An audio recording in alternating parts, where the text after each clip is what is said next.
그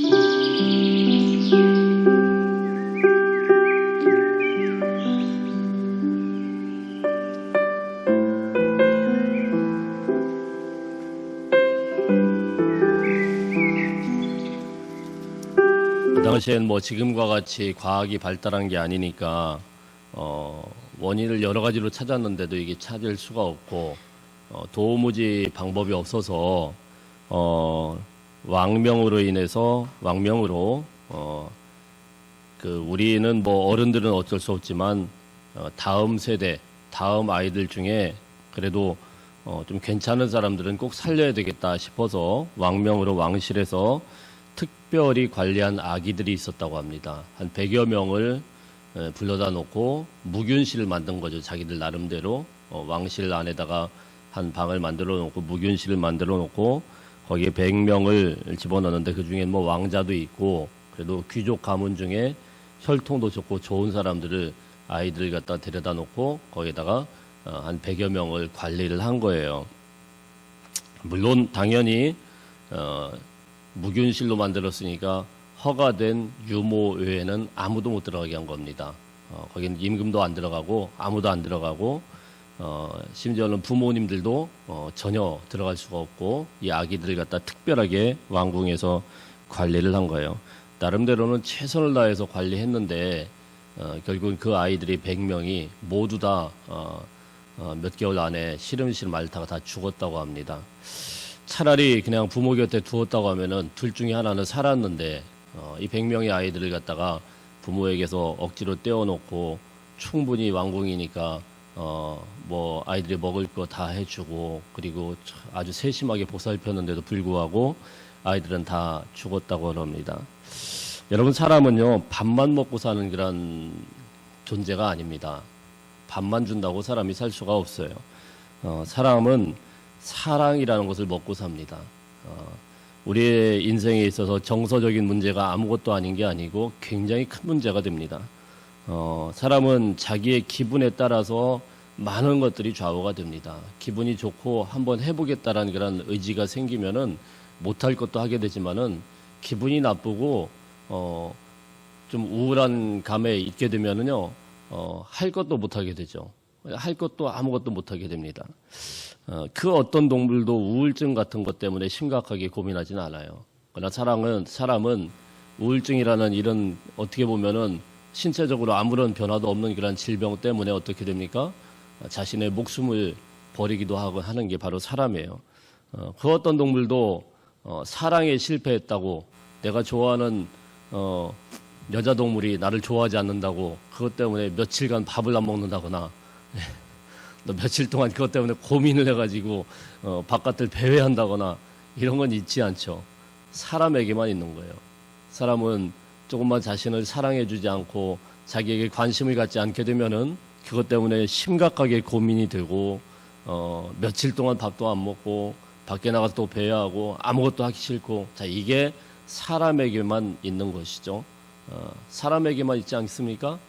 아무리 원숭이가 사람을 닮았다고 해도 원숭이가 그런 게 아니죠. 그래서 사실 저는 진화론자들이 이야기하는 그런 이야기를 전혀 믿지 않습니다. 그 사람들이 아무리 뭐 신체적으로 원숭이가 우리를 닮아가지고 좀 발달했다고 아무리 우겨봐도 정서적인 문제에 있어가지고 동물과 사람은요 게임이 안 될 정도로 이건 뭐 말도 안 되게 전혀 다른 존재인 것입니다. 그것이 우리 하나님께서 우리 인생 가운데 심어주신 아주 독특한 하나님의 형상 중에 한 부분이라고 저는 생각을 합니다. 하나님께서 우리 마음속에서 우리 속에 심어주신 이 언어, 그 언어 중에 하나가 무엇이면 바로 사랑의 언어라는 거예요. 사랑의 언어. 말은 안 해도 그 눈빛 하나로 그리고 표정 하나로 우리는 모든 것을 다 소통을 할 수 있는 사랑의 언어를 갖고 있습니다. 여러분 아기들이 자라나게 될 때요. 아기들이 갓난아기가 처음에 태어나서 잘 보지를 못해요. 사물을 잘 파악을 못하고 그랬을 때 맨 처음에 보는 엄마와 대화를 하죠. 근데 말을 해야 되는데 말을 못하죠. 그럼 그때 무엇으로 엄마와 같이 대화를 할까요? 눈짓 하나예요. 표정 하나예요. 몸짓 하나예요. 그것으로 다 대화가 되는 거예요. 이거는 제 이야기가 아니고 심리학자들이 오랫동안 연구한 그런 이야기들입니다. 오랫동안 연구해 보니까 그거예요. 그래서 거기에서부터 뭐가 잘못되게 되면 아기가 신호를 보내는 몸짓, 눈짓, 울음소리, 뭐 표정, 자 이런 데서부터 서로 공감이 되고 서로 이제 교감이 되는데 여기서부터 뭔가 이렇게 잘못되게 되면은 나중에 거기서부터 병이 온다라는 게 나중에 성인이 되었을 때 그 원인을 찾아보니까 그 어릴 때 0에서부터 6개월 정도 사이가 제일 중요한데 그때 이때 엄마와의 그런 상호 감정이 이게 잘 안 됐을 때 그때 나중에 성인의 병이 되는 것이 대부분의 정신질환이다 이렇게 주장하는 분들이 많이 있습니다. 그럴 정도로 여러분 사람이 아무것도 아닌 것 같지만은 그때 참 답답할 때 전해지는 이 따뜻한 눈빛, 그렇죠? 예, 엄마가 이렇게 아이를 안고 따뜻하게 바라보는 그 사랑의 눈빛, 이거는요 사실 아기에게 전부입니다. 그게 없다라는 것은 우리의 정서 가장 깊은 밑바닥에서부터 뭔가 잃어버린 것 같다는, 빼앗긴 것 같다는 그런 생각을 갖게 되고요. 나중에 자라나가지고 그것 때문에 너무 힘들어하고 괴로워하고 사람들과의 관계가 틀어지는 경우가 있게 되는 것이죠. 여러분, 먹을 거 잘 먹고 좋은 환경만 있다고 해서 사람이 건강하게 잘 자라는 게 절대로 아닙니다. 사람은요, 사랑을 잘 받아 먹어야 되고 사랑 때문에 살고 사랑 때문에 죽게 되는 그런 존재라는 거예요. 어린아이와 부모님 사이에는 다른 것보다도 오직 사랑만이 존재해야만 됩니다. 여러분, 어린아이와 부모님 사이만 그럴까요? 사람과 사람 사이에서도 마찬가지예요. 사랑이라는 것이 얼마나 중요하고 얼마나 위대한 것인지를 몰라요.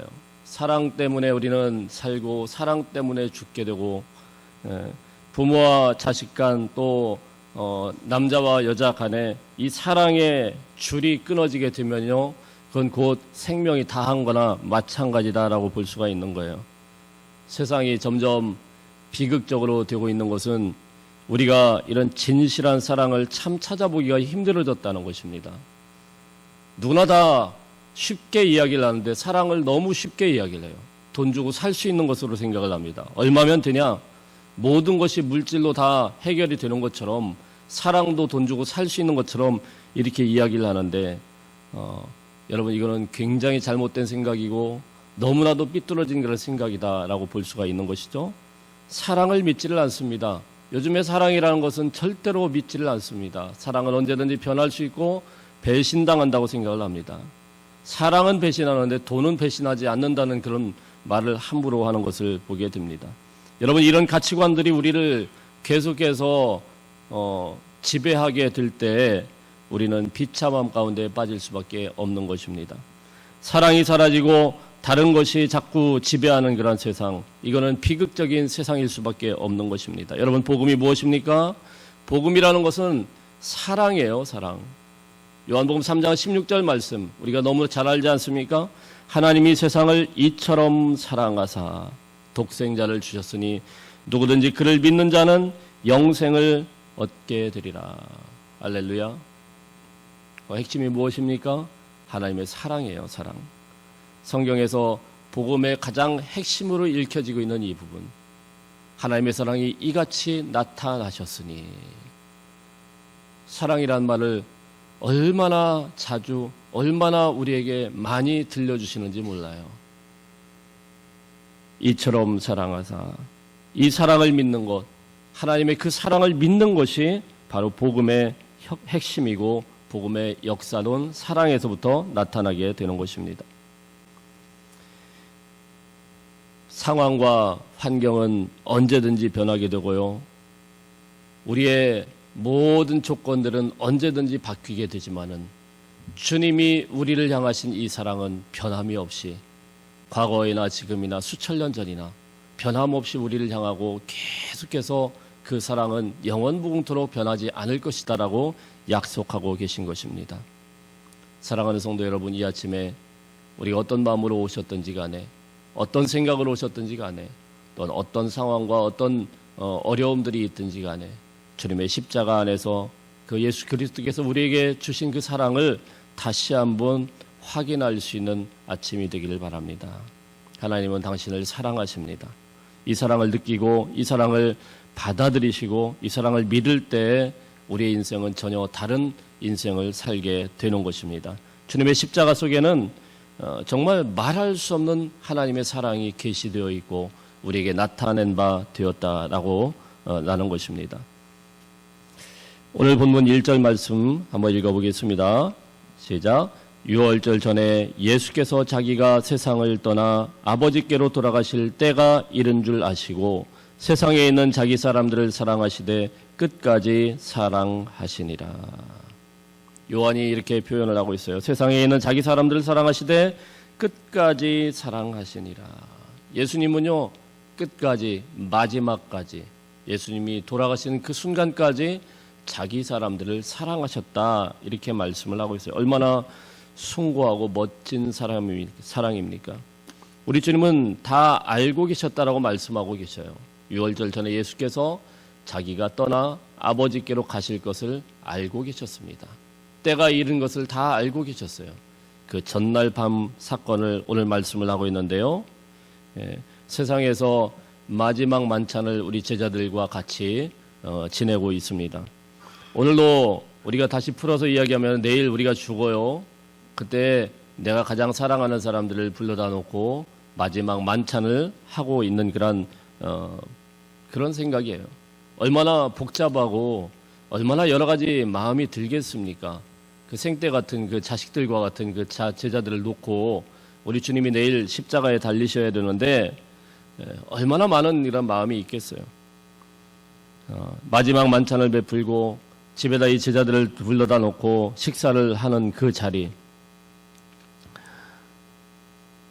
저는 오늘 말씀을 준비하면서 곰곰이 그런 생각을 해봤어요. 우리도 언젠가는 다 죽음이라는 것을 맞게 되지 않겠습니까? 저도 마찬가지죠. 할 수만 있다면은 우리 예수님처럼 내가 가장 사랑하는 사람들, 가족들, 또 친구들 데려다 놓고 같이 밥이라도 잘 먹고 그리고 축복할 거 다 축복하고 이렇게 하나님 앞에 부름을 받으면 얼마나 좋을까. 그냥 희망사항입니다. 거의 가능성은 없겠지만 얼마나 아름다운 그런 모습이에요. 여러분, 죽음이라는 것은 우리가 두려워할 그런 이유가 없습니다. 두려워한다고 죽음이 안 오는 게 아니고 아무도 피해가지 않습니다. 누구나 받아들여야 되는 하나님의 정하신 뜻이고 하나님의 때에 따라서 우리는 부름을 받게 됩니다. 그래서 오늘 말씀해 보면은 하나님이 정하신 그 때가 이르신 줄을 아셨다. 우리 주님은 아셨다 말씀합니다. 주님은 아시지만 우리는 모를 뿐이죠. 때는 정해져 있어요. 하나님의 뜻도 정해져 있어요. 이 죽음을 우리가 이겨보려고 아무리 애써도 죽음이라는 것은 반드시 찾아오게 됩니다. 문제는 언젠가 누구에게나 찾아오는 이 죽음 앞에서 어떤 모습으로 있어야 하는가를 우리 주님은 오늘 그대로 보여주고 있는 거예요. 저는 부교역자 때 많은 분들을 정말 보내드렸어요. 하도 이제 장례를 많이 치르다 보니까 대충 감이 와요. 그래서 그때 감이 한참 좋을 때는 이런 게 감이 좋으면 안 되는데 저 집사님이 오늘 안 되겠다 싶으면 얼른 가서 말씀을 드려요. 가서 다 불러놓고 집사님 마음 편하게 가셔요. 그리고 기도해드리고 그러면 한두 시간 있다가 돌아가시는 경우도 있었습니다. 뭐 좋은 건 아니죠. 좋은 건가요? 어찌됐든 그렇게 축복해드리고 많은 분들이 가시게 되어가지고 별명이 하도 많은 분들을 보내드리니까 교구를 맡아가지고 계속 장례가 터지니까 담임 목사님이 이 장례를 몰고 오는 목사 같으니라고 이러면서 왜냐면은 제가 가는 곳에 또 담임 목사님도 자꾸 가야 되니까 그런 소리를 들었던 적이 있는데요. 물론 뭐 한때죠. 그때 많은 분들을 하나님 품에 안겨드리면서 한 2분 정도가 생각이 나요. 한 분은 안수 집사님이셨는데 지금도 아주 선명하게 기억이 나요. 오랫동안 병상 생활을 하셨어요. 폐암 말기로 누우셔가지고 이제 가실 것 같은데 안 가시고 그래서 그게 수개월 동안 계속 되니까 얼마나 집안에서 힘이 들었겠습니까? 뭐 말이 수개월이지 제가 본 것만 수개월이고 그 전부터 그렇게 힘들게 투병 생활을 하셨으니까. 근데 이 집사님이 자기가 이제 부름을 받을 것을 아신 것 같아요. 어느 날 목사님, 저 정말 소원이 있습니다.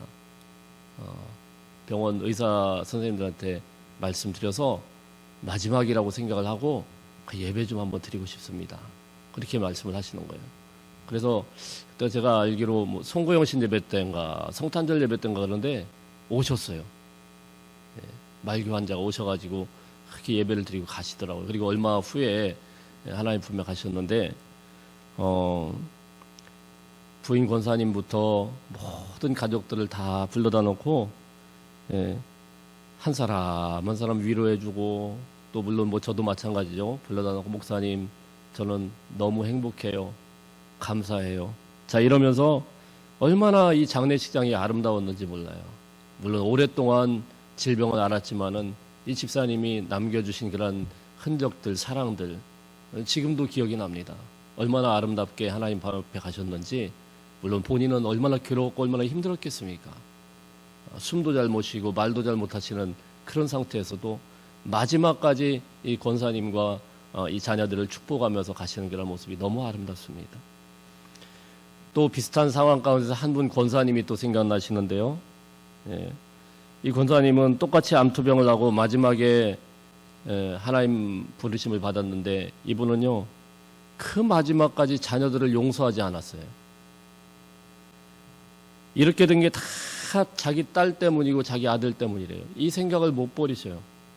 그래서 목사님이 신방 오는 거는 언제든지 오케이인데 자녀들이 자기들 찾기만 하면은 난리를 쳐요. 마지막까지 그래요. 요양원에 계시다가 요양원이 너무 형편없다고 좋은 병원으로 옮겨달라고 막 떼를 쓰니까 또 자녀들이 또 옮겨주죠. 그래서 또 특실로 옮겨달라고 마지막까지 특실로 옮겨주죠. 자녀들은 밖에서 돈만 내는 거예요. 계속 어렵게 힘들게 그냥 이렇게 엄마 곁을 엄마가 원하질 않으니까 곁을 지키지 못하고 그리고 요양원에서 큰 병원으로 그 특실로 옮기고 거기서 돌아가셨어요. 마지막 순간까지요. 자녀들 얼굴 보기 싫다고 보질 않아요. 야, 저 그렇게 독한 분 처음 봤어요. 그렇게 권면을 해드려도 권사님 그러시면 안 돼요. 마지막에는 이거 다 한 풀고 가야 돼요. 그런데도 뭐가 이렇게 틀어지셨는지 아무리 말씀을 드려도 전혀 생각도 안 하시고 그냥 혼자 가셨어요. 얼마나 쓸쓸하게. 자녀들이 난리가 났죠. 마지막 엄마 곁을 지키지 못했다고. 근데 본인이 그렇게 원하지 않고 만날 생각도 안 하고 만나고 나면 더 심해지고 이러니까 가지를 못한 게죠. 여러분 우리가 마지막에 언제 이런 모습이 오게 될지 몰라도 우리 예수님처럼 사랑의 흔적을 남기고 갈 수 있는 저와 여러분이 되시기를 축복합니다. 죽음이라는 거 우리에게 찾아오는 이 죽음이라는 것은 어찌 보면은 우리가 자녀들에게 또 사랑하는 가족들에게 마지막으로 사랑을 보여줄 수 있는 아름다운 자리인 것입니다. 예수님은 제자들을 사랑하시되 끝까지 사랑하셨다. 오늘 말씀을 하고 있어요. 예수님이 식사하는 그런 자리, 6월절에 식사하는 자리, 제자들의 발을 씻겨주는데요. 그 발을 씻겨주는 그 가운데를 한번 상상을 해보십시오. 거기 가룟 유다가 있어요. 가룟 유다가 뭐 할지를 우리 주님은 잘 알고 계셔요. 아주 냉정하게 이 제자가 쳐다보면서 주님 눈치 봐가면서 삐죽삐죽대면서 있는데 그때 어떤 마음이 들겠습니까? 저놈이 무슨 짓을 할지를 우리 주님은 뻔히 알고 계신데 우리 주님은 그 가룟 유다를 포함한 12제자 모든 제자의 발을 씻겨 주셨다는 사실입니다. 예수님은 그 가룟 유다, 자기를 팔아먹은 가룟 유다를 너무 불쌍히 여기셨고 사랑하셨습니다. 크리소스돔이라고 하는 중세시대 때 신학자는 예수님께서 이 십세족을 하시는 이 장면에서 맨 처음으로 발을 씻겨주셨던 사람이 바로 가룟 유다일 것이다 이렇게 이야기를 하고 있어요. 사실 여러분 가룟 유다만 그렇습니까? 다른 제자들도 다 마찬가지입니다. 한 사람도 빠짐없이 모든 제자들이 예수님을 다 배반하고 도망갔습니다. 다 똑같은 인간들입니다. 그런가 하면은 바로 이 식사하는 자리까지도 어떤 분은 이런 해석을 합니다. 왜 예수님이 갑자기 세족을 하게 되셨을까? 왜 제자들의 발을 씻기게 되셨을까? 그 분위기가 그렇지 않았을까라는 상상을 하는 것이죠. 왜냐하면 바로 전까지도 보면 그들은 자리 다툼을 하고 있어요. 누가 크냐, 누가 옳은 편이냐, 누가 의인 편이냐, 이거 가지고 자리 다툼만 하는 그런 제자들이에요. 예수님은 이제 점점 시각이 가까워오고 있는데 자리 다툼만 하고 있어요. 그리고는 그 식사 자리로 들어가게 됐어요. 여러분, 유태인의 그 식사 자리에서 이 발을 씻겨주는 것은 종들이 하는 건데, 종들이 없었을 때에는 서로 씻겨주게 되어 있습니다. 근데 그 자리에서부터 누가 크냐 이런 거 가지고 따지고 있으니까, 서로 그러고 있으니까 네 편 내 편 싸워가면서 발을 안 씻겨주고 있는 거예요. 빨리 자기들끼리 씻겨주고 그 다음에 예수님이 선생님이니까 선생님이 발도 씻겨줘야 되는데 그러지를 못하고 있는 그런 오합지졸의 그런 모습들. 그래서 우리 주님이 물 가져와라, 그리고는 발을 씻겨줬다, 이런 상상들을 하고 있는 거죠. 물론 뭐 근거는 전혀 없습니다만은 충분히 우리가 생각해 볼 만한 문제 아니겠습니까? 마지막 그 순간까지도 아무것도 모르고 예수님의 그 마음도 헤아릴 줄을 모르고 자기 밥그릇만 챙기려고 하는 그런 모습들. 하여튼 요란하고 말도 안 되는 그런 사람. 이 베드로는 한번 보세요. 전혀 이해를 못하고 있어요. 야, 발만 씻기면 된다 그랬더니 주님, 그럴 것 같으면은 위에서부터 다 목욕 좀 시켜주세요. 하여튼 좌우간 극성이에요. 극성도 이런 극성이 없어요. 전혀 분위기 파악을 못하고 바로 내일 우리 예수님께서 십자가에 달려 돌아가시는데 전혀 분위기 파악도 못하고. 그런데 여러분, 그들이 알든 모르든 우리 주님은 끝까지 사랑하셨다는 거예요. 끝까지 사랑하셨다. 그들이 모른다고 해서 책망하지 않고요, 그들이 모른다고 해서 핀잔을 주는 것도 아니고, 모르면 모르는 대로 발을 씻겨주고, 모르면 모르는 대로 이후에는 알 수 있을 것이다, 이렇게 참아주고. 자, 이것이 사랑의 모습 아니겠습니까? 여러분, 사랑이라는 것은 참아주는 거 아니겠습니까? 사랑이라는 것은 그럼에도 불구하고 믿어주는 거 아니겠습니까? 사랑은 그럼에도 불구하고 위탁하고 내려놓고 전해주고 가는 것입니다. 그들은 전혀 모르지만 이후에는 알 것이다.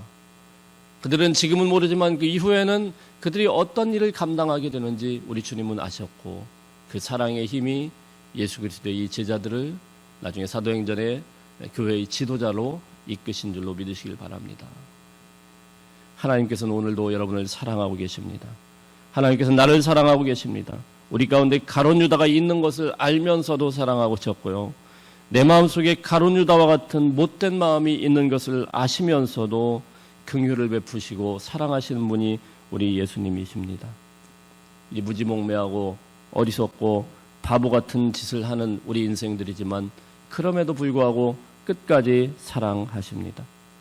내가 하나님과 원수 되었을 때 그는 나를 위하여서 십자가를 지셨다고, 내가 하나님과 전혀 다른 배반의 길을 갈 때도 주님께서 먼저 우리를 위하여서 사랑을 베푸셨다고 로마서 말씀에서 우리에게 말씀을 하고 있지 않습니까?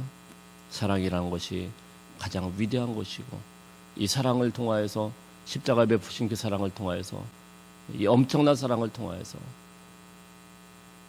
우리가 당연히 당해야 되는 그 모든 죄와 우리가 당연히 당해야 되는 모든 죽음을 우리 주님께서 이기고 우리를 구원의 길로 인도하셨습니다. 오늘 이 말씀을 기억하시고 하루 동안에 주의 사랑 가운데서 또 내가 또 만나는 그런 많은 사람들을 주님의 사랑으로 품고 끝까지 인내하고 견뎌주는 하루가 되시기를 바랍니다. 우리 기도합니다.